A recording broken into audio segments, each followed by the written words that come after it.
City University Television presents the American Theater Wing Seminars. Working in the theater.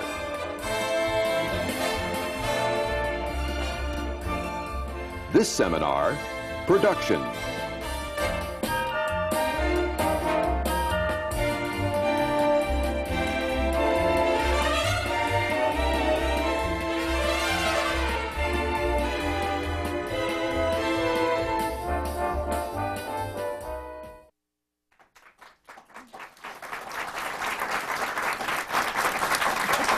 Welcome to the American Theater Wing's Working in the Theater Seminars, now in their 30th year, coming to you from the Graduate Center of the City University of New York. Today's seminar is devoted to the production of shows, from the original concept to all the steps it takes to bring them to the stage. Our panel consists of 6 of the ever-increasing number of women producers. I'm Isabel Stevenson, Chairman of the Board of the American Theater Wing, and now, with great pleasure, let me introduce our moderator for the seminar, a successful producer in her own right, and the Vice President of the Board of Directors of the American Theater Wing, Dasha Epstein. Thank you. And now I would really like to introduce this very accomplished panel of producers that are sitting here, starting with Liz McCann, Tisa Chang, Daryl Roth, Amy Nederlander, Fran Weissler, and Elizabeth Williams. Hello. I promise you that we did not collaborate on color coordination here. However, I really feel so proud to be here with all my colleagues and to know that our voices are listened to and respected most of the time in what is predominantly a male-oriented business. I had dinner last night with the Broadway columnist, Michael Riedel, and he informed me and made me aware that the 3 biggest hits right now on Broadway are driven by women. Mamma Mia, produced by Judy Kramer, Hairspray, produced by Margot Lyon, and Movin' Out, created by Twyla Tharp. And yet, when I was scanning the internet the other night, I saw on a channel, an E-News Entertainment about women, that said representation of women in the theater has plummeted. This is hard to believe when I look at all my colleagues here who are so accomplished and have worked in this business for a while. They'll tell you their stories. Liz, I'd like you to start. You're a veteran of the theater. That doesn't mean that you're old. 40 years and 40 productions on Broadway and off-Broadway. 20 years and 40 productions. No. Okay, we'll do it that way. And also, you're a producer of the Tony Awards. Is this article true in your opinion? And what big differences are there now and when you first started? Well, when you say plummet, I mean, oh dear. I mean, there's always been women producers in the theater. I mean, they've always been around. I think there have been, they're more visible lately. I think they're treated more as professional producers. Gee, I don't know. I'm just thinking here, looking around this panel, you want to know how people start. And I'm trying to remember the first time I met Fran Weissler. And, you know, she's a very distinguished producer, and Chicago is one of her great successes. I met Fran because she was producing out of the back of a bus in New Jersey. Remember? Yes. And I was running the Garden State Art Center for the Nederlander organization. Running is too grand a word. But I was in charge of finding product to put on the stage of the Garden State Art Center. And Fran and her husband had a Shakespearean touring company, which they took around the high schools of New Jersey. And that is how she and I first met. And so how did she start producing? She started producing off the back of a bus in New Jersey. And, you know, I think people start producing because they want to produce, and they find a way to do it. And Fran found it on the back of a bus. And Tisa, I met her when she was a young, did I get it right? Yes, young dancer. A young dancer. And I was working for a ne'er-do-well bus and truck producer, which was really the low of the low was bus and truck It was producer. the national tour of Funny Thing Happened on the Way to the Forum. You could call it a national tour. They paid me as if it was a bus and truck, so I assumed. I knew the guy I was working for was kind of crooked. But anyway, she was a young dancer in the company of Funny Thing Happened on the Way to the Forum, and that's where I met her. And then many years later, we toured Russia together. Yep. And so every woman in this room I've known at various points in their career and their lives. And so how do you begin? Where do you start? You just start. You get up one morning and you say, this is my profession. And Tisa, you started a different way. You went a different route. Yeah, you started the Pan-Asian. Well, I began as a directors. dancer and actress on Broadway and off-Broadway, experimental theater, films, television. I was a really aspiring, I mean, I was born in China, but I grew up in New York, and I have been seeing theater for 40 years. So my entry was as a performer. But I segued to directing and producing in the 70s when I founded Pan-Asian Theater 25 years ago, because as an act of artistic exploration, as a natural extension of my interests, as well as an act of empowerment. I do think that producing gives me such an overview. You know, you have to be willing to take responsibility. I think that's what it is. You have to love to take responsibility as a producer, because you really have to. I now understand how difficult it is to, I mean, as a performer, I never could quite understand what went on behind the scenes. But one really has to, in producing, have the acumen of business as well as a aesthetic sense, as well as dealing with people, and just the unions and the paperwork, the fundraising, the marketing. It's just amazing. So it is juggling a lot of balls in the air, but you know, I guess I sort of. I'm sort of bossy, so I like taking that. Tisa, can I ask you a question? Most of the not-for-profits are dominated by men. And you are both director and producer for the Pan-Asian repertoire. Have you found that difficult in raising money when you go to the deep pockets? It's always difficult raising money. I think because Pan-Asian has such a unique mission and artistic vision, that it has opened some opportunity for me. I mean, we do such a unique repertoire of plays related to Asia, Asian Americans, as a forum for showcasing new talent. So I think that has helped a lot. But there's no question that only in the last 10, 15, 20 years, I feel we have seen not a plummeting, but an expansion of opportunities for women. Certainly, as I sit on the directors board of directors also, SSDC board, and I think we have a lot more women directors now. And that's, again, I think because women do like to take action and responsibility. I think that there's a different way that we very often deal with problem solving. Right, and Fran, I'm going to jump over here for a minute because you produce with your husband, Barry Weissler, and have been producing, as Liz said, for a wonderfully long time and wonderful shows. And I would like to ask you a question. First of all, I went to Chicago, and I told the mayor there that he should really erect a statue in honor of Barry and Frank Weissler, because you have taken Chicago all over the world. Thank God. And on the road all over. But did you ever feel, I want you to know if you ever felt that a male colleague or a part of your creative or artistic team favored Barry simply because he was a man? And did you ever have any trouble with that, and how did you ever handle that? And tell us some story about it.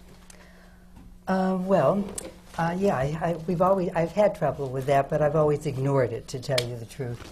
I did have one interesting story that happened to us. We happened to produce Zorba with Anthony Quinn, and we took it on the road and we took it to Broadway, and it played for 4 years. So we really got to know each other. For the first 2 years that we worked in that show, Tony would only talk to Barry. And I used to come into his dressing room and do the producer thing. I thought I had taste and was reasonably talented. And I would say, Tony, you know, I think maybe you ought to do this, blah, blah, blah. And he'd say, maybe so, I'll talk to Barry about it. So, and he continued to do that, and that was for 2 years. He never addressed me. I mean, he literally never addressed me. Now, of course, he was Mexican-Irish, and he had grown up in Mexico, where women at that time walked 3 steps behind the guy anyway. So he really did feel that we belonged in the kitchen and the bedroom, and he didn't spend that much time intellectualizing with us. Anyway, 2 years passed, and I couldn't stand it anymore, so I invited him to the Russian tea room, which was very big time then. And we sat in the first booth, and I said, Barry and I want to take you out to lunch. So he gets there, and there's only me.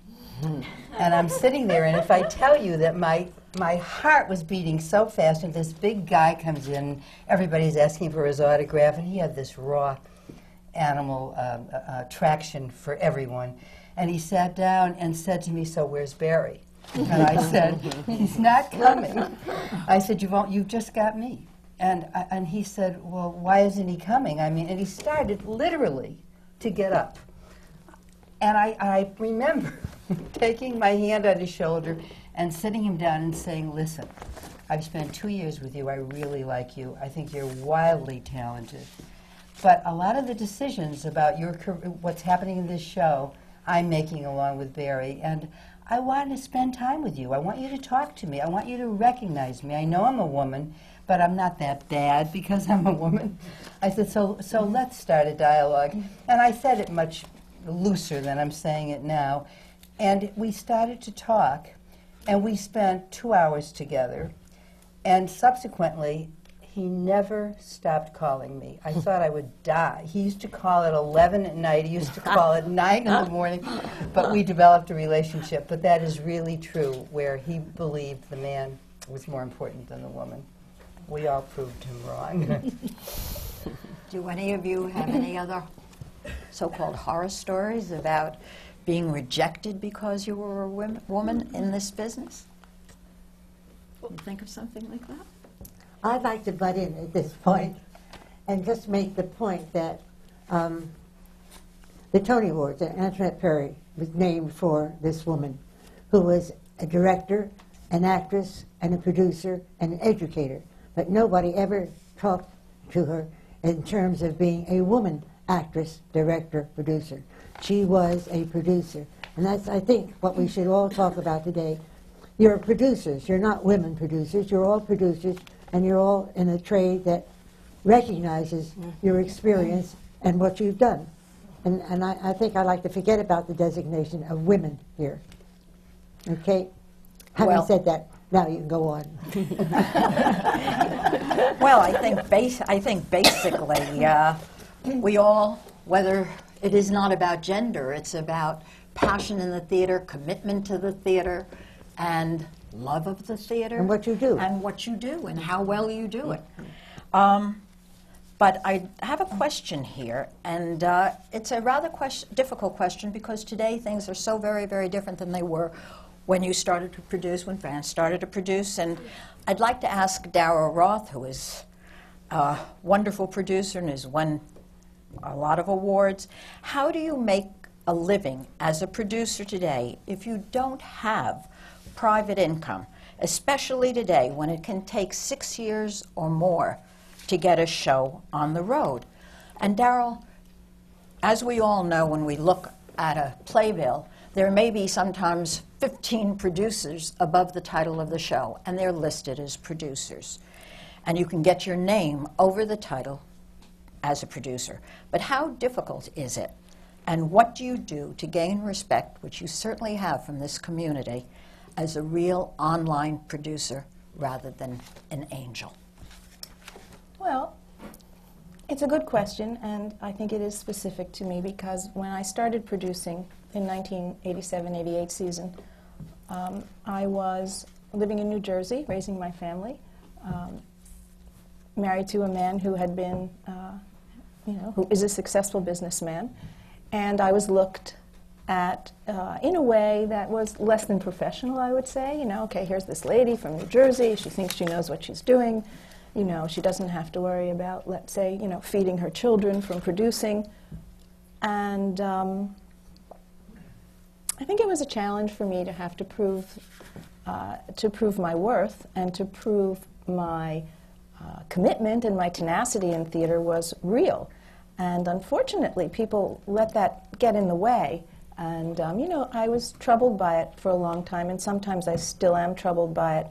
But, it's stupid to hold it against me, I mean, I'm doing my best.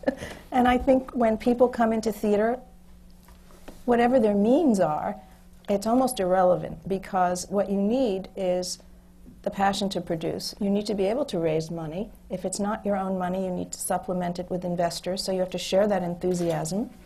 And you have to really work hard and know that theater is not the best way to make a living. Whether you come to it,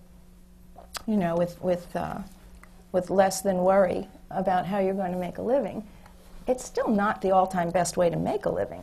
People do it for very different reasons. People don't do it to get rich. If you're lucky enough to have a successful play or musical happening and you can make a great, success of it financially, that really isn't the main event. That's the icing. That's the beauty of it. That's what proves the fact that all of this can really work in a financial way. But I don't think that's the impetus, nor is that the first priority for people to produce. So I guess, I have a question actually for Daryl and the other ladies. How much artistic input do you give to your projects? Because as artistic producing director at Pan Asian, I have a lot of artistic oversight, and it's very important to me. So I'd love to ask, because I feel that's an important aspect of producing, and so I just wonder, do you have, you of course read the script, but do you also have input and decision making on all the designers and actors? And so that's my interest in asking. Absolutely, certainly in collaboration with your director or your creative team. But we are doing what's an interesting blend of commerce and art, and obviously the two have to be perfectly balanced. You're in a different position in your not-for-profit situation, and obviously you're the major duomo there, so you I'm sure have much more of the call on that. But obviously we collaborate with our directors, and I know that Anita Waxman, my partner, and I are very much involved in the notion of giving notes on the text, choosing the project, sometimes actually taking it to the creative people. That's actually what makes my heart beat faster. And not just the commerce, but the commerce certainly is a challenging part as well. Do actors take your notes well? I don't go to the actor. Okay. I do it through the director. I have to say that I'm a real believer in the one voice. Good for you. Yeah, and if we have a lot of producers on the project, it's whomever was the lead producer, the instigator of the project, who usually is the voice. And invariably you're going to end up in a situation where you're standing by someone and you may give a note, but I try to adhere to that, giving it to the director and letting him or her. Elizabeth, you've also been very, very instrumental in the financial end of raising money for producers and for yourself.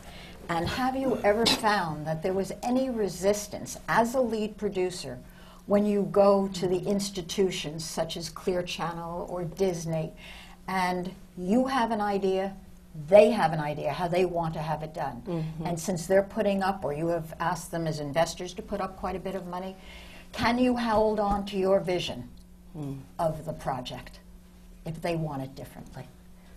I think you have to structure it from the beginning so that you in some way have that control. Because I think one of the I think it would be great to have a sort of a philosophical discussion here about, how women have been, as Liz said, women producers have been involved in the theater forever, and I've been doing this since the late '80s, which feels to me a long time, but not very long. And I can't tell you how many times people have called yearly, I think all of us, and said, let's discuss women producers in the theater as if we were a new thing. But I think it's because people like Teresa Halprin, who was at the Guild, that we don't have to be the front people necessarily. I don't think we demand that as regularly, as long as the artistic goals and the integrity of the project are upheld. And I think that collaborative nature and that ability to communicate and that ability to nurture is a culture that we women share in. And we bring that to the table, and therefore we can work with men in a way where, you know, now when I read something and I have an aha moment, like a Gloria Steinem essay where she points out, for example, that if a woman has an idea, the man at the table will normally take that idea as their own. I'm absolutely happy if it's a good idea if somebody else takes it and helps it get put into place. And I think a lot of us are characterized by that. We want acknowledgement from each other, but don't have to have complete claim on it.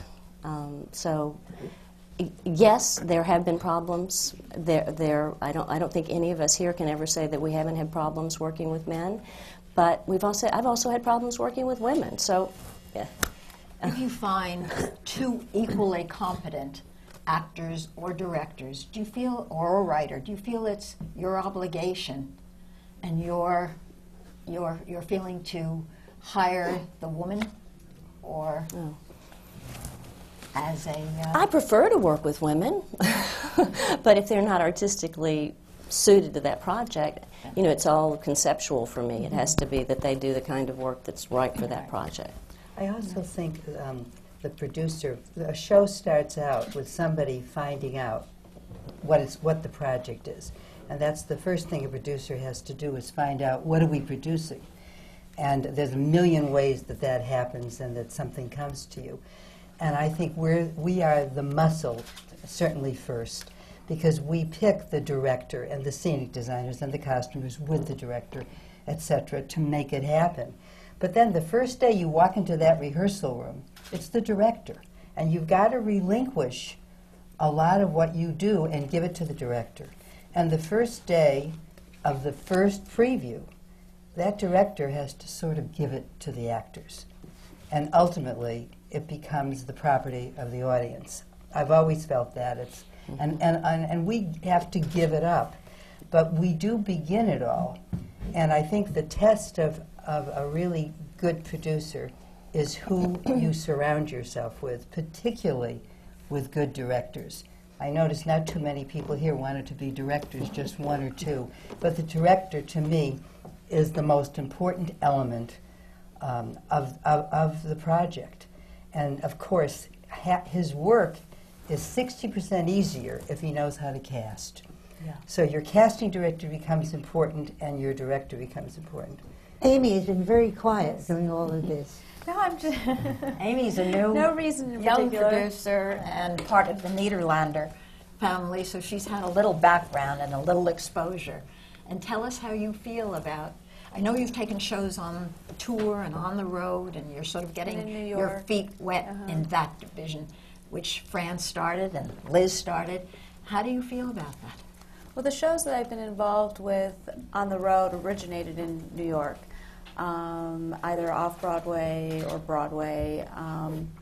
And as a producer, when you're looking at a show to get involved with, the life of it is what you really need to look at. And whether or not it starts on the road and then comes into New York and then goes back out on the road, or you know, domestically, or you take it abroad, the whole life is what you really have to, you know, consider. And I think that it's all part of what we do, so it's wonderful. Amy, when you go on the road, do you find that the public is more receptive to a show that they are familiar with? Because today, there are so many revivals, and because of the costs having escalated for a ticket, I think that producers, we feel safer with a show that already has had affirmation of success attached to it. So now, what happens to the risk? Because the costs are so high, where are the new shows? Are they there off-Broadway? They start probably in a not-for-profit theater, which is wonderful. Right. But how do you find the road? Do you find them responsive to a new show that is being tested on the road? I think that when you take a new show out of town before you come into New York, that a lot of how that town, the local promoter, is going to receive even the idea and then go out and promote it is taking into consideration what the show is, what the property is, who's attached, who's developing it, who's creating it, and be it that the producer has a terrific track record or you bring in members of the creative team who have certainly proven that what they put together becomes quite popular. So there's a lot of consideration. I mean, the newer works, you know, you're right on when you were saying that where are the brand new works coming from? And it is from the not-for-profits, where you have built-in subscription audiences looking for new works, knowing that that's what they're getting. Because when you go into the larger commercial theaters, you know, 2,000 seats, 3,000 seats, you're right again in saying that these people, the ticket price is high, they want something that has been proven in New York to be a success, so that the odds of their enjoying their evening are much higher, or something that they already know, such as a revival. So finding an original, something that's original, going into a multi-thousand seat venue prior to coming to New York, I think is very unique. If I could add something to that, we did last season a tour of B. Arthur, and another good way to ensure that the road on its way into New York works is by having a major person that is well recognized out there in the world, and then they're, you know, embraced, and you gain that steam rolling into New York. So it can work more easily, I think, with someone very visible and someone well known and well loved, as opposed to starting a new play just out there in the world. That's a lot riskier, unless it's within the safety home of a regional not-for-profit theater. Well, Fran, you have kept so many plays going by putting in a name that is familiar to people and a big name. And for the most part, it's worked for you. Yeah, for the most, I wish it weren't such an easy formula, and it is much less risk as a producer, etc. But if you have a name show and a name actor, it's going to sell tickets than if you're doing Sadie Gluck and God knows what. It's going to sell tickets on the road easier. Certainly not in New York. And I think what we really need today and are getting today are writers, and people that are writing new shows. And I think, as you said, Amy, that a lot of it does begin in nonprofit theater, where people can take a chance, and we're not talking about millions of dollars on Broadway to invest in a new show that can fail. So that's why we always take everything sort of out on the road first. I'd love to ask how you all select your projects. What are the criteria that you apply to backing and producing a show? Because again, it's easier for me because our vision is pretty defined, and we don't seek to sustain it in 1,000-seat theaters forever. So, but I just wonder what criteria, because you mentioned something about, in order to be a commercial success, you really do want it to sustain for a long time in New York and elsewhere, and perhaps forever. And you mentioned the star aspect, the celebrity aspect. But I wonder, how do you find your projects, though? I mean, what is it? Personal choice? Does personal choice enter? I don't know. Something Fran said got me thinking. I mean, theater is risk. That's what it's all about. There are no hits that weren't once risks. And Fran sits there, and I remember, because I was at City Center when Chicago opened, at City Center, and Fran and her husband wanted to bring it to Broadway. Number one, the conventional wisdom was no one would go to see a concert. And it came out of City Center. And who would go to see that? And Chicago had not been a success on Broadway the first time around. And I think you had, what, 3 theaters on Broadway? She was on tour in New York because no one would give her a house on an open-end run. Now everybody sits back and says, well, Chicago. But, you know, it's very tricky.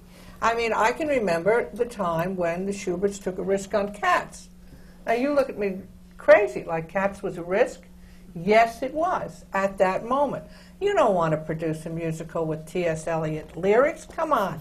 And I mean, I can remember the late Bernie Jacobs taking the album, London album of Cats, and playing it for his grandchildren, and coming back and saying, yeah, kids can understand this.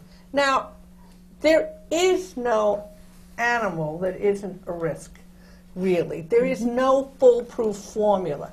I can't, every time I've done something that can't miss, it blows up in my face, without fail. Whenever I do something somewhat out of the, I mean, it's just there. Your whole life, if you want to be in the theater, is the fun of never knowing what's going to happen. In a million dreams, in a million years. And that's the fun of it. And the surprise. And the surprise. And it's what keeps us all going. It's like, hey, maybe now the next turn is mine. And It's a very wise man that I worked with once, Hume Cronin, said to me, a career in the theater is like a circle. Be nervous when you're up here, because it's going to swing you down. When you're down here, you're going to be swung up. And that is what you better all like, is to be on that Ferris wheel. That's what you're on in the theater all the time. You know, honey, we had a show that we knew was going to be a huge success, which is how smart we are. So it was Carrie, and if you remember, what Carrie was about, and I think it's being revived now as a movie.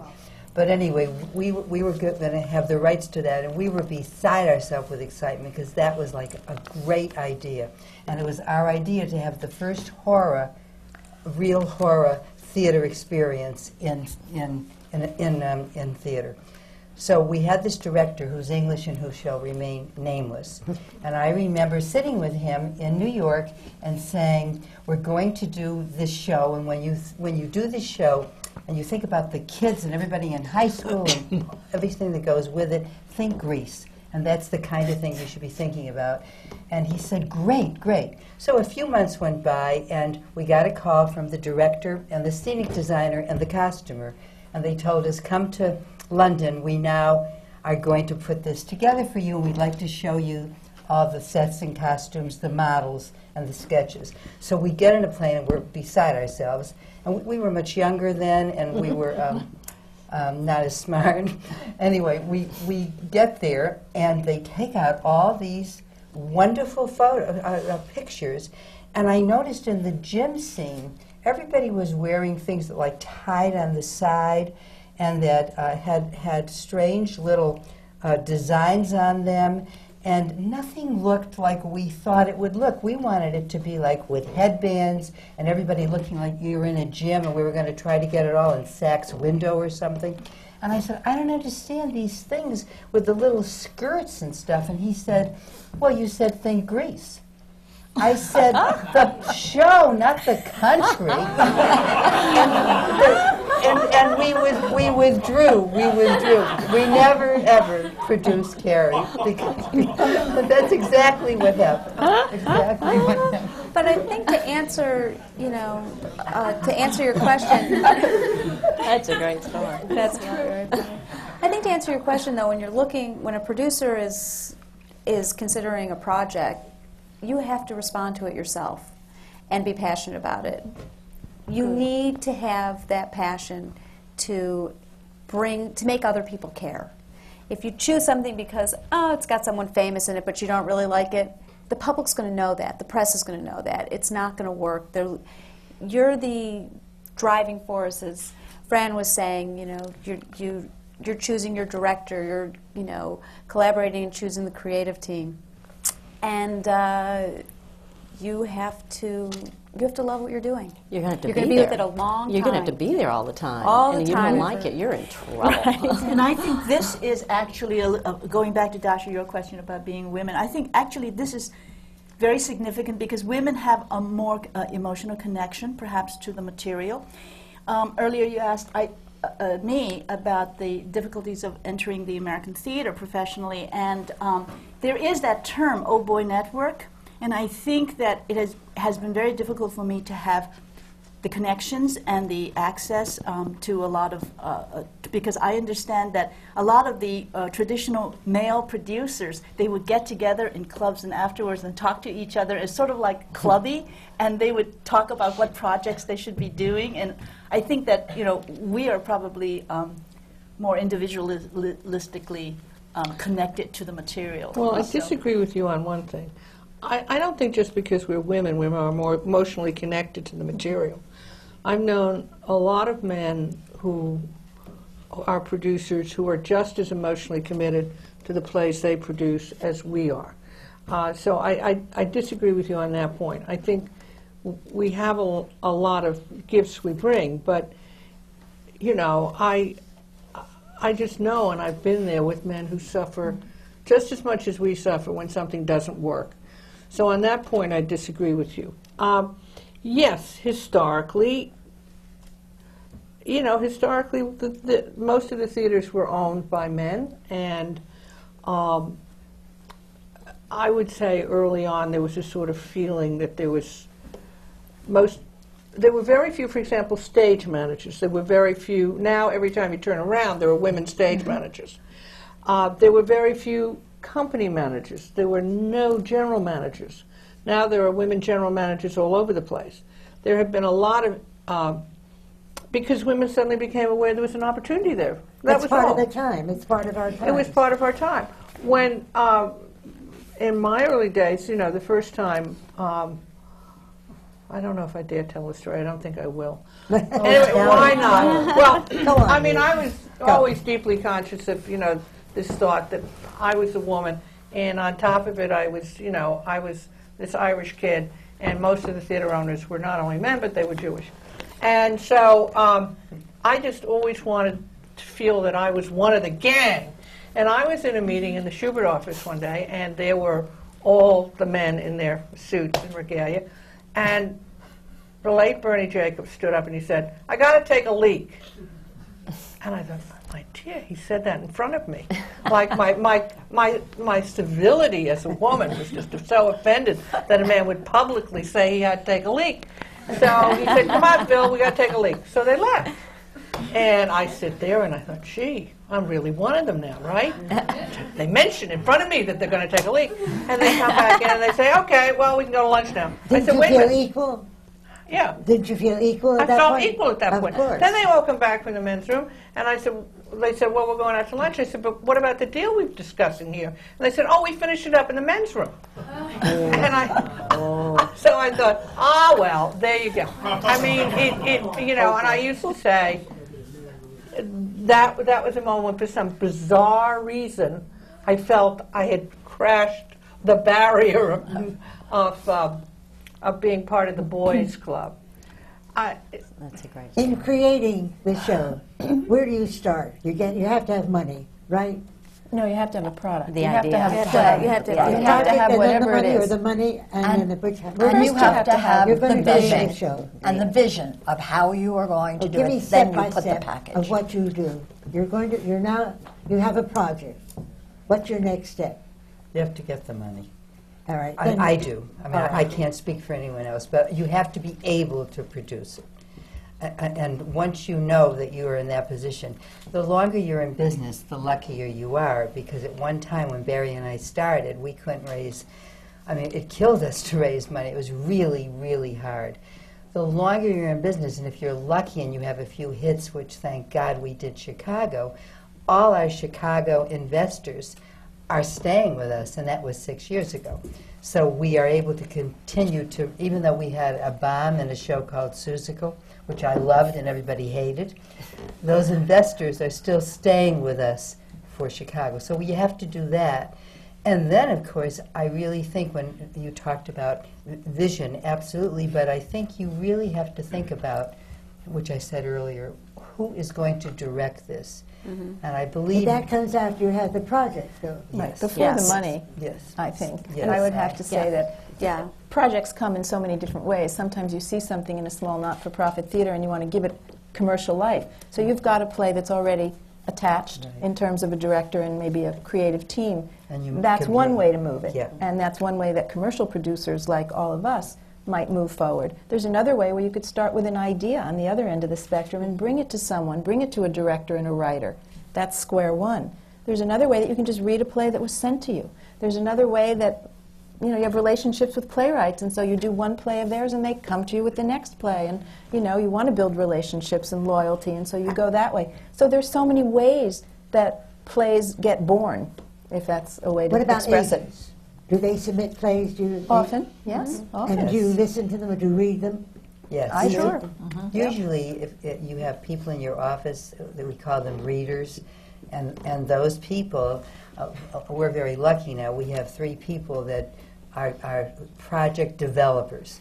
And what they do is read all those scripts, go to every off-Broadway show, go to Cleveland, go to Des Moines, go wherever they have to go to be looking for product. But it's difficult to take unsolicited manuscripts, I'm sure you'll agree. I mean, normally we take work that from someone that we know who's referred it, or by a creative person with whom we have a relationship.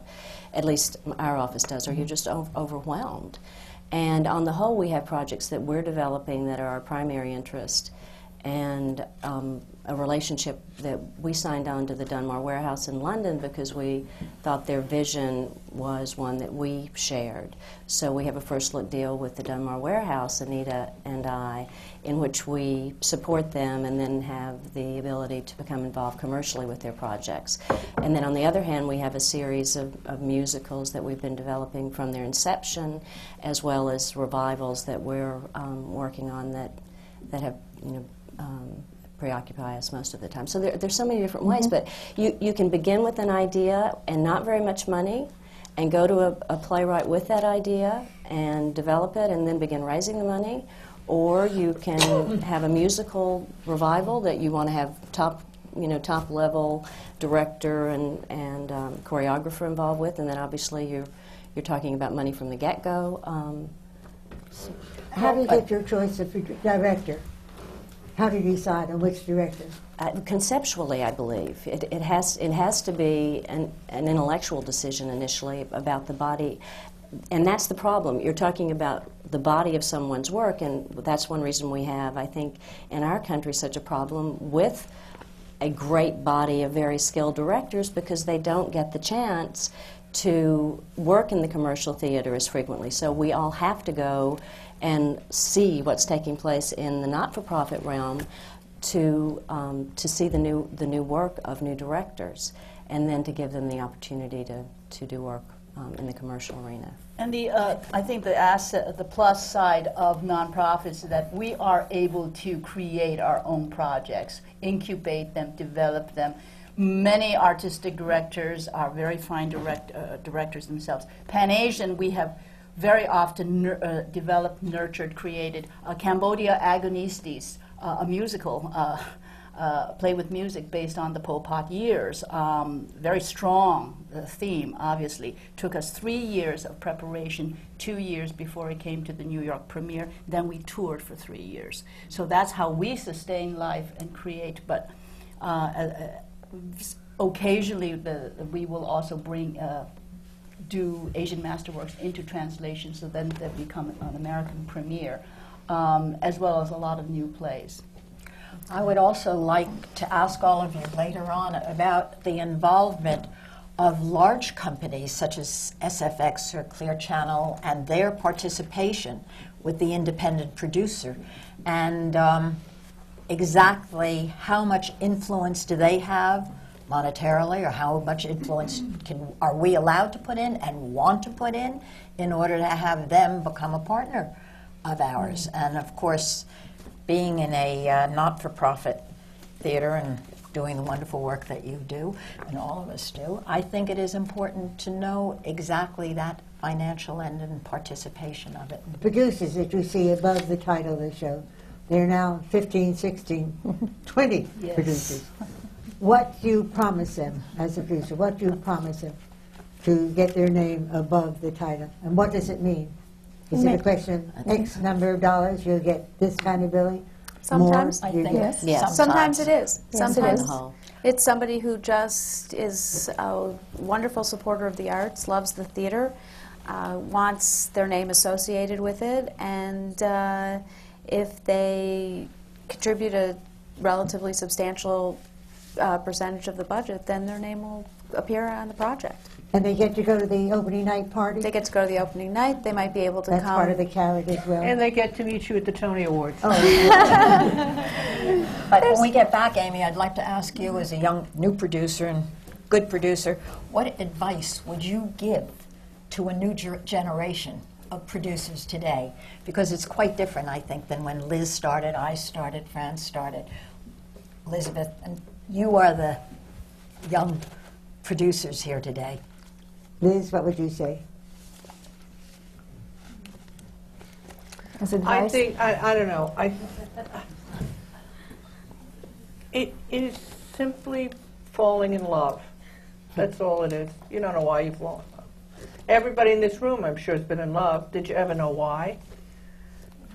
When it was over, did you even know why it was over? I mean, and everybody in this room falls in love with something. They fall in love. You know, nobody can be conned quicker than a producer. I can be conned by a director, and I can be conned by a writer quicker than anybody with all the experience I've had. So it's about falling in love. You just fall in love, and you. The most, I think, thrilling moment for Daryl and I was the first time we heard an Edward Albee play read aloud. And no one had heard it before but us. Only the two of us had heard that play. And it was like, that made everything very special, didn't it? From then on. Because Where did you hear that? Where was it? no, it was just, we all, you know, we went through the usual process. We said to Edward, why don't we have a reading of the play? He said, what for? Can't you read? I said, yeah, I can read, but I like to hear it aloud. And he said, oh, I bet that's an idea of Daryl's. I mean, Edward likes to sort of play this game. Whenever I come up with something he doesn't like, he said, oh, you've been talking to Daryl, right? So I said, no, it's not Daryl's idea. He said, so we just sat around a room like this with 4 or 5 actors. And we were so moved, if I can add, we were so moved. I mean, I was sitting there with tissue, you know, and thinking, here I am crying in front of Edward Albee, and he probably thinks, oh, God, she's really stable. Let's have her produce this play. How did you come to Edward Albee? We both came to Edward Albee at about the same time, I think. With 3 Tall Women. 3 Tall Women. Mm-hmm. And again, you talk about elements of risk. At the time, Edward Albee was a hack and a has-been. That's what he was considered at that moment. And that's the cycle. For playwrights as well as producers. And so.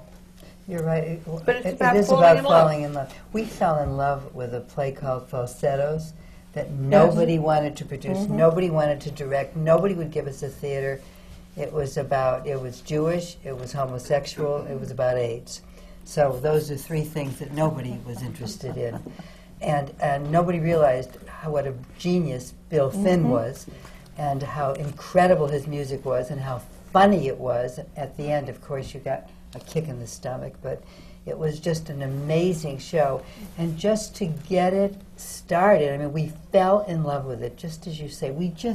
I used to just sing the lyrics. I used to be in the shower with it. I used to cry every time I read it, and nobody would give us the time of day. So ultimately, we put all our own money in it, except for one theater owner who made us sign personally, so that if it failed, we would lose everything. We gambled our entire career on that show. I don't think I've ever said that before, but we could have been out of business. And we're very resilient, and we probably would have figured out a way to start again. But that was a big deal for us. And when indeed the Tonys came and we won the best composer, the best lyricist, and the best book, we didn't win the best musical. I think you did. That was crazy for you. Crazy for you. I wanted to kill you. But You had your speech out. It looked as if you were. I know, we're winning, but it was a very exciting moment for us to have got, and because it was all our money, we got it back in 26 weeks, which is like unheard of. Wow. So it was just a wonderful story, and it's exactly what Liz says. If you want something very badly. But there's another part of that, too, that I don't think you know, which relates somewhat to our conversations about touring. I went up to Hartford to see the production in Hartford. And I showed up on a Sunday afternoon in probably the most waspy-looking group of Hartford, Connecticut subscribers. And I watched them get on their feet at the end of the show. The most unlikely audience. There sure wasn't a Jew in the house, there sure wasn't a homosexual in the house, and there sure wasn't anybody with AIDS in the house. And they were on their feet applauding. And that people in New York didn't get that. They didn't get it at all, the theater owners and everything. But seeing that show with that audience, I was pretty sure you'd find an audience in New York. It's the same with Chicago. Nobody wanted Chicago. I mean, really, nobody wanted it. We couldn't get a theater. But sometimes you have to prove yourself, and if you love it, you can kind of push it on forward. How do you do that? How does that happen? Well, I can use the example of Wit, which was a play that nobody wanted to produce commercially. It had a wonderful not-for-profit existence, and it was well, received, but nobody wanted to touch it commercially. I mean, here it was, a play about a woman dying of ovarian cancer. It just sort of didn't shine off hit. But much like Liz's reaction to watching that audience for Falsettos or Falsetto Land, it was unbelievable to watch people respond and relate. And yeah, it wasn't information they particularly thought they wanted to receive, but it was so human and so universal that it broke all barriers. And it was a theater experience for many people I know, because I've been told, that just stands, as such an important moment. Changed a lot of people's lives, changed the way the medical profession deals with their students, their nursing students, their medical students. A play like Wit, which you have to really just love so much, feel so passionate about that you're just going to do it no matter what, is what propels, I think, all of us in any given instance to go forward. It's not how do you do it. You sort of can't worry about how. You just know you're going to. There's a conviction. Daryl, I'm going to have to stop 1 minute, and I'd like to get back a little bit later on to the importance of marketing when we do a play. But for the meantime, right now, let's turn it over to Isabel. Before we get back to the American Theatre Wing's Working in the Theatre seminar on production, I would like to remind you that these seminars are only one of the many year-round programs that the Wing undertakes. You're probably familiar with the American Theatre Wing's Tony Awards, which is given for achievement of excellence in the Broadway theater. We also have important grants programs providing aid to off and off-Broadway theaters. We now offer 6 different scholarships for promising students to pursue studies in the theater arts. And we have an extended career guide program for beginning professionals. As a long-established charity dating back from World War I and again in World War II, when we operated our famous stage door canteens, all of our programs are designed to reward and promote excellence in the theater, to introduce young people and their families to theater and the magic it unfolds. We take pride in the work we do and are grateful for our members and everyone whose contributions help make possible the dynamic programs of the American Theatre Wing. We are proud to be a part of this exciting industry as we continue to provide services to the theater and to the community. And so now I'd like to return to our panel on production and our moderator, Dasha Epstein. Thank you, Isabel. And thank you to all of you for this program. I wanted to get into a little bit about how do you become a producer, if you have a script, how do you get it produced, and with the costs so high today, where do you go, how do you go about this? And for a young producer, for a new producer, what would your advice be? Liz, would you like to start? Well, first of all, a playwright needs a producer. A playwright has a vision. He has something he wants to tell a group of people collectively. Now, he's not a novelist. He doesn't sit home alone and, write a novel and send it off to a publisher and maybe it gets published. A play cannot be realized without producers.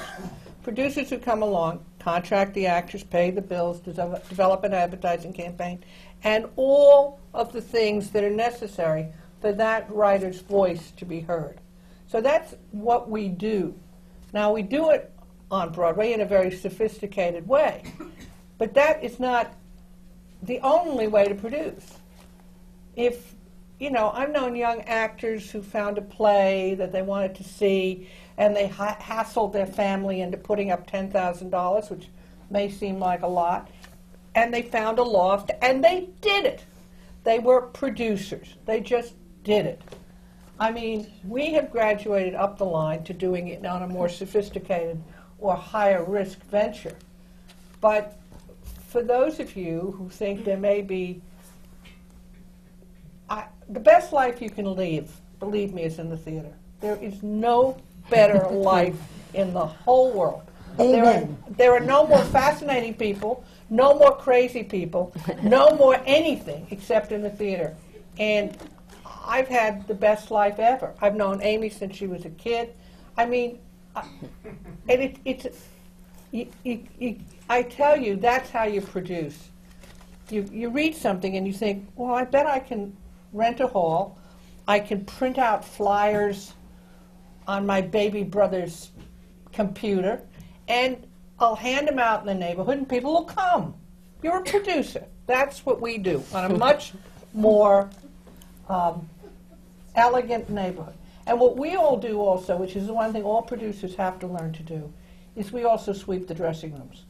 I mean, because it's that basic when you want to be a working producer. You have to know how to do it all and be prepared to do it all if there's no other way to make it happen. Everybody said the same thing. Plays come all kinds of ways. Daryl's had plays from not-for-profits.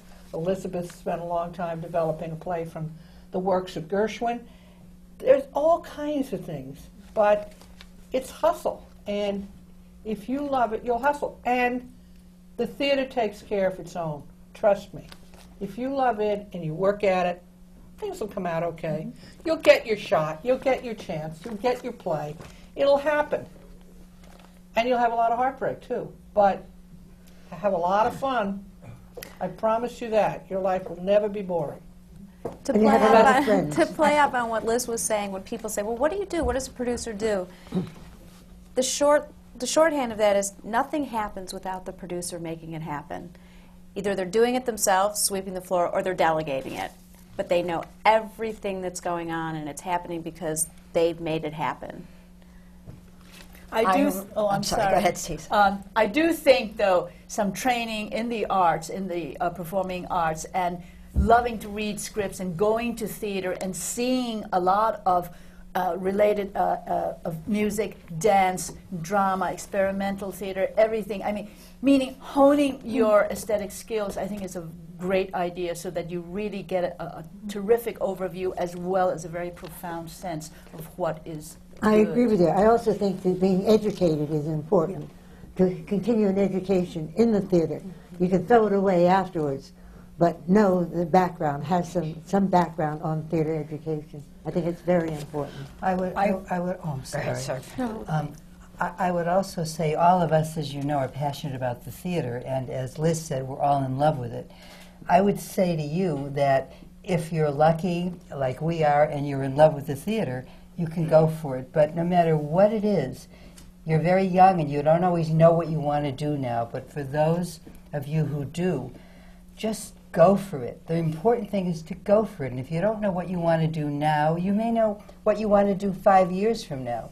But have a passion for what you want to do. I mean, it's very important, and it'll take you anywhere you want to go. We're really very lucky. We found out what we want to do. We do it reasonably well. We can make a living doing it. I wouldn't put away making a living, because even though you love something, you have to know that you can support yourself somewhat. But my advice to you, and I'm sure all of us feel that way, is find something in your life, as long as it takes you to do it, and feel that your dream can come true. You just have to go for it and be single-minded, and it will happen. And make the way to do it, because I remember reading a few weeks ago, I don't know if any of you read it, about a young woman who wanted to produce and had never produced before, and where she lived, she took the basement in her house and set up a theater, a makeshift theater. It's in the West Village. Invited her friends in the village, and she said, I am going to get writers, I know writers, I'm going to produce. Not collecting a lot of money, just opening up her house and having people come. Who knows what comes from that, but it's a passion. It's what all of us have that are sitting here feel about being producers. And I remember, I guess it was about 25 years ago, when I was with the late Bernie Jacobs, who was a wonderful, wonderful producer and man of the theater, and we went to see a little show called Ain't Misbehaving. And we got stuck in an elevator in some tiny little building that Lynn Meadows was producing this show about this Fat Swaller, about the story of Fat Swaller and his light through his music. And all of us were stuck in that elevator, and all of us felt this wonderful, wonderful surge of excitement and of energy that came from this music. And we said, we're going to produce it. And that's how it starts. You feel it, and then you try to go with it in the best possible way you can. Did I you would get out add of one the thing, elevator? if I may. Yeah. I would add one thing to what Fran said, that you all have to be passionate about whatever it is you do, but you also have to have another element, and I think it's not being afraid to fail. You have to know that failure is part of this business. It's a big part of this business. And I think you just can't be afraid of that, and don't let that keep you from doing something. Because as Liz alluded to earlier, it's a big cycle of life, and some of these wonderful plays that you're mad and passionate and in love with will not work, either critically or otherwise, artistically, who knows. And it's a heartbreak, but don't let it stop you from getting started, and certainly don't let it stop you from continuing. There's a sign in my office that has a quote on it by Bertolt Brecht, and it says, fail. Fail again better. And it's a very apt quote if you're going to be a producer. Very good. May I now ask if there are any questions that any of you have for the people on this panel and the producers on this panel? Would you like to start? My name is Rachel McMichael, and I have a question for the panel. When you are passionate about theater and in love with it, what obligation do you have to give back to the community and share with the world? I'll start that, if I may. I think one important thing is to think about the material that you're going to produce. In giving back to the world, you're giving what it is you're producing. And there are a number of plays and opportunities that really feed into our culture, either reflecting it or teaching us about something that we need to know and understand, or giving us a new way to look at it. So I think what we give back to the community is what we're putting out there as producers. I think also that all the plays at Pan Asian not only resonate for all audiences. It's even though we are a company of Asian American actors, the work has to speak to all people. But we also have a very important educational component, and that's for us, that's very, very important. And we invite a lot of different students of different ages and seniors. It's a way of our outreach. Very, very often also people will say, oh, you can't do a play about that subject. Daryl did Wit. I did Children of a Lesser God. Entertainment is what the theater is about, but there are different phases and different levels of entertainment. Awareness is something that's very important, and giving back to the world through that. May I ask another question? Hello. Have another question? My name is Ashley Holmes. If you wanted to pursue a career in producing or directing, which route through school, meaning college, would you take? Well, there's several ways. You could either apply to an undergraduate school that had a strong department in theater, or even a strong department in the humanities. One of the things that we were discussing before is that it's obviously beneficial to you if you have a background in this discipline, but you can come to it from very many different areas. I was actually trained as an archaeologist and have a PhD in archaeology. And I think of the wonderful director Mike Ockrent, who was a physicist and then gave so much back to all of us in the theater. So you can come from many different directions, but if you want to do training, there are many wonderful programs in theater that you could become involved in. You could become an intern in one of our offices and learn by doing. Dash and I were talking about yesterday the fact that this is an an industry in which doing it you can learn it, because I certainly didn't study it. I love sitting in audiences and still do, but I learned by doing. A lot of entree is through internships, is volunteering your time. You may get a nominal amount of money in payment for your efforts, but nominal. There are, throughout our community, the offices are always looking for interns, people who want to come in, spend time, get exposure, meet people, gain access to rehearsals, to backstage. You just want to get your foot in the door, and volunteering your time is the way to do it. And keep your ears and eyes open, because you will learn a lot that way. Hi, my name is Veronica, and my question is, what do you think is the most important quality that someone should possess in order to become a successful producer? Passion. Tenacity. Tenacity. I was just going to say. Perseverance. Yeah. Perseverance.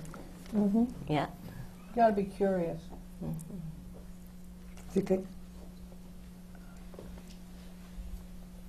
Yes?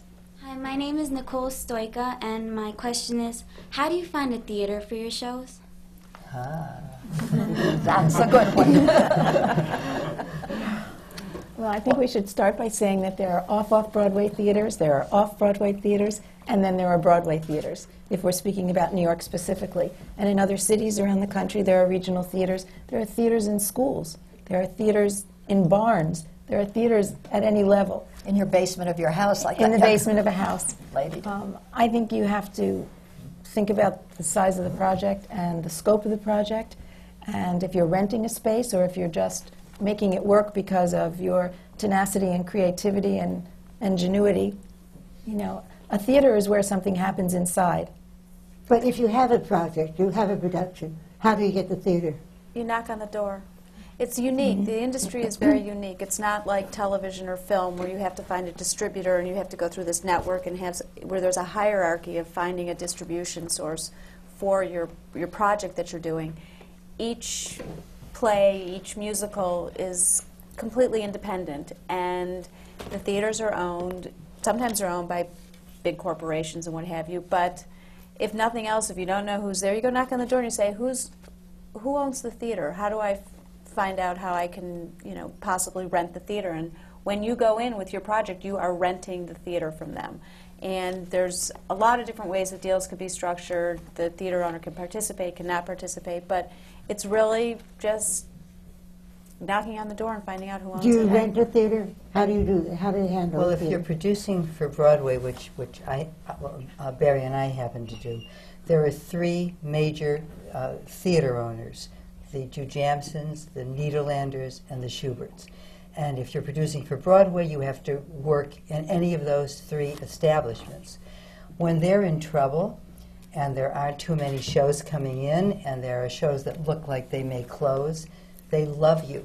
They court you. They take you to lunch, occasionally even dinner.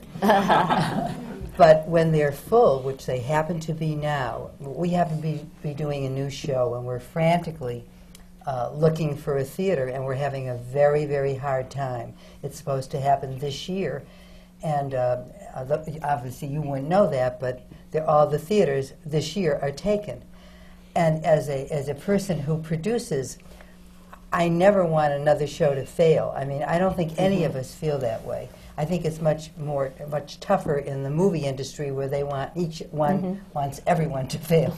But there's more money at stake and a lot of other things.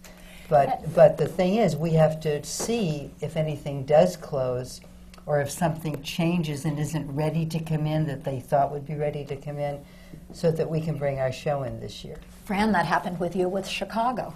Yeah, there was and no with theater. with the Schubert organization. And the Nederlanders and the Jew Nederlanders. Jamsons. They didn't want our show. We ended up going to one theater for 9 weeks. That's all they would allow us to be there. And then we had to leave and go to another theater.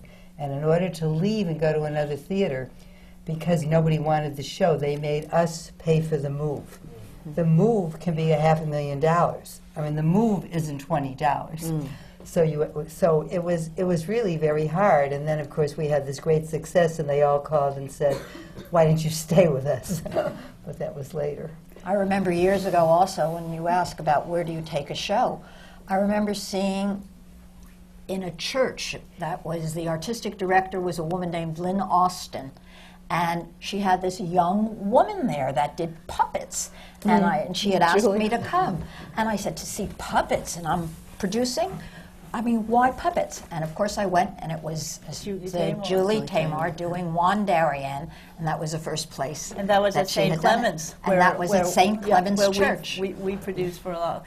Yeah, the size of the theater and the number of seats is actually very relevant to the scope of your project, because the unions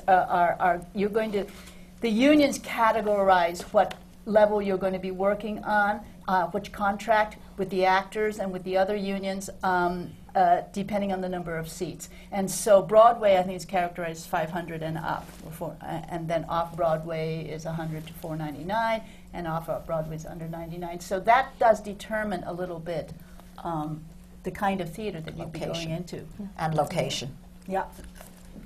I'd also add that there's a whole new wave of alternative spaces in New York, and it's very exciting for certain pieces of theater that don't actually fit the mold of a proscenium stage and find the right match for the kind of piece that it is. There are a lot of interesting alternative spaces, and that's sometimes easier to find. I had a very interesting experience last year where I did the first cross-cultural show called Four Guys Named Jose and Una Mujer Named Maria, and we did not want to go into a standard theater because we wanted the audience to feel the participation and to be involved in it. So, as Daryl said, we found an alternate space, which was the Blue Angel, and ended up playing there for 10.5 months. And then yet went into a theater in Miami, where there was a very large Hispanic population.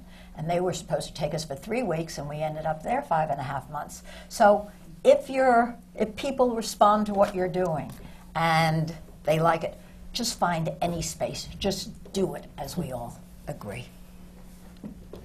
Yes? Hi, my name is Najina Mitchell, and like each of you sort of like hinted and agreed that in order to like make it in producing, you have to have passion and love for producing. And I was wondering that if in any time of each of your careers that did you like kind of have second thoughts or just like, I don't want to say giving up, but like pursue different interests? That's my question. I think maybe all of us have felt that way. Since I'm a convert, you know, converts are always the truest believers.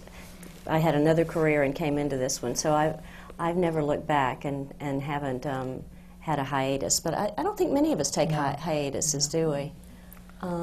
It's also that theater is so all-encompassing. I mean, there's just every day, every aspect of theater is so different and so exciting. And you could spend 10 lifetimes pursuing each aspect, and if you really wanted to specialize in it. I mean, I think the other thing to say is that, you know, you sometimes feel a little down if you put a play on and it isn't well received and you're so depressed and you think, oh God, what am I doing this for? And you say that for a while until you read the next play that excites you, or until somebody comes with an idea to you and you just, you can feel down. It's a normal human reaction. No one's expecting you to be excited about the fact that something you really felt so strongly about didn't work. So of course you feel a little bit like, all right, maybe I should rethink this. I think, speaking for most of us and myself particularly, I've never wanted to be anything but a producer. And I love it, and I'm going to stay with it, and success or failure, I'm going to stay with it.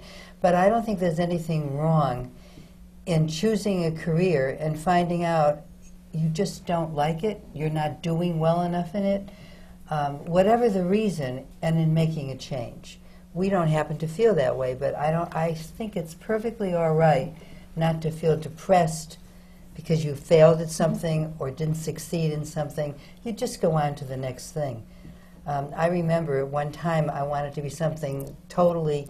I worked in a travel agent, and I thought the greatest thing, a travel agency, and I thought the greatest thing was to be a travel agent and go all around the world and not pay for it.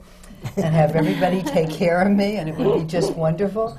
And then I met a man, and you know who the man is, and he was in theater, and I got involved because of him, and now, you know, I'll never leave it. Where do you come from? Can I ask around here? Where? New Jersey, Pennsylvania? I grew up in Arkansas. In Boston. Michigan. New York. New Jersey. Chongqing, China, and New York. New York. New York is, it's a wonderful area to be in.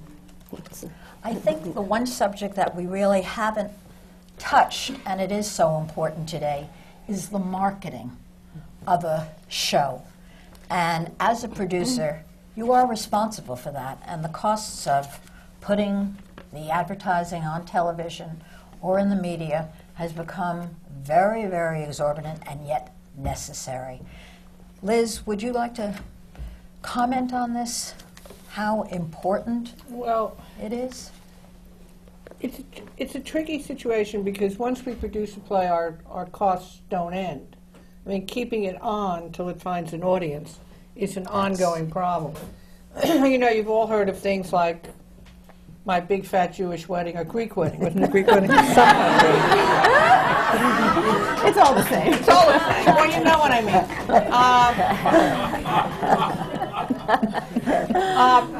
It was just a little movie, and it just went on a couple of places.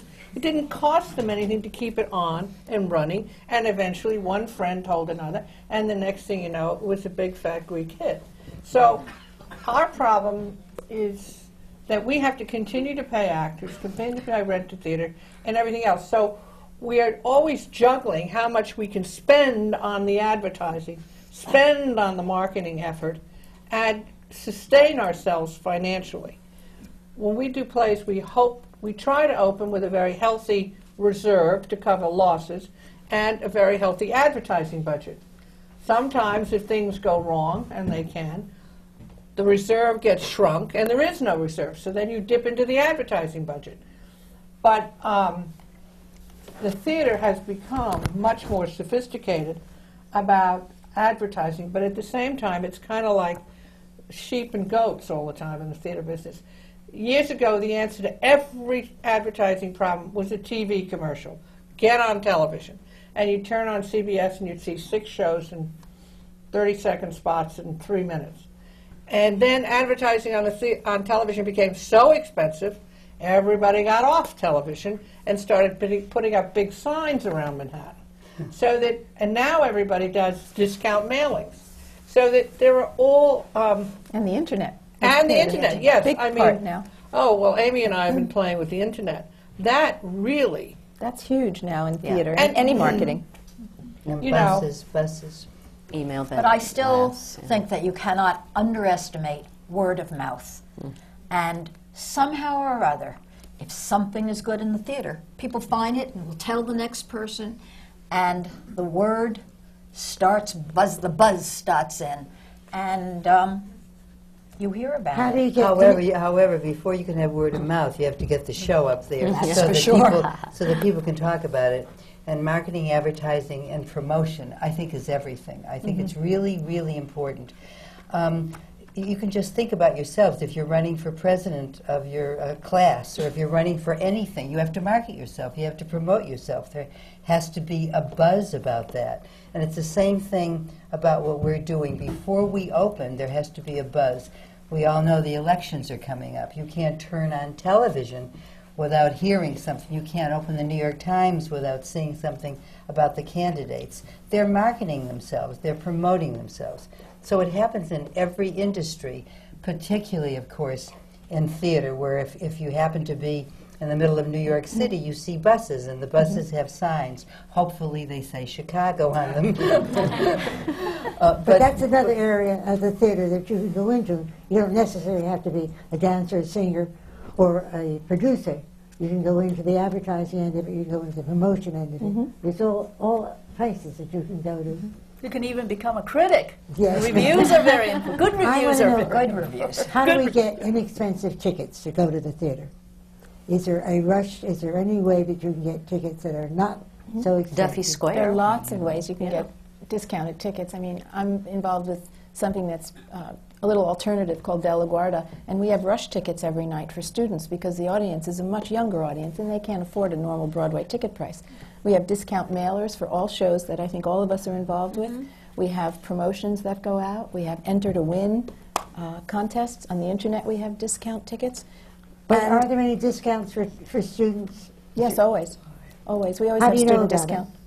Well, usually a student can go to the box office and show their ID, and they'll be in the box office system. There'll be a student prize. I didn't know that. Almost all of us do that. Is that in all theaters? Yes, pretty Almost much. all of us. And we what kind of frequent- discount do you get? Sometimes the tickets are $20. Sometimes they're less, more. On We talking about frequently set Broadway. aside a set number of Why tickets. don't we know about it? That's a marketing issue as well, I think. I mean, Isabel, obviously, we're not going to give you a student discount. I don't know why not. I should get something, some kind of discount. But I think it's important to go to the Usually, theater. Isabel, usually this is listed in the ABCs in the New York Times. Usually it says student discount we tickets do or frequently student do rush. that. You know, in the advertising that the show is responsible for, usually there's a But line. you never advertise that. You never tell anybody about in that. the newspaper, do. sometimes we put it in our In the ads and the listings. ABCs. For example, when we produced Top Dog Underdog, which closed in September, we had the first 2 rows set aside for students at $20 tickets. And many shows have that. Flower Drum Song, we have many student discounts. I'm glad to hear that. There's also the High Five program that Which I is think a all great of us program. participate in. And there are a Kids lot of Night on other Broadway. Kids Night on Broadway. Yeah. There's a lot of different ways that you can see a show and also try to produce a show. Doesn't have to go by the direct way that that one particular way to do it. Are there any other questions?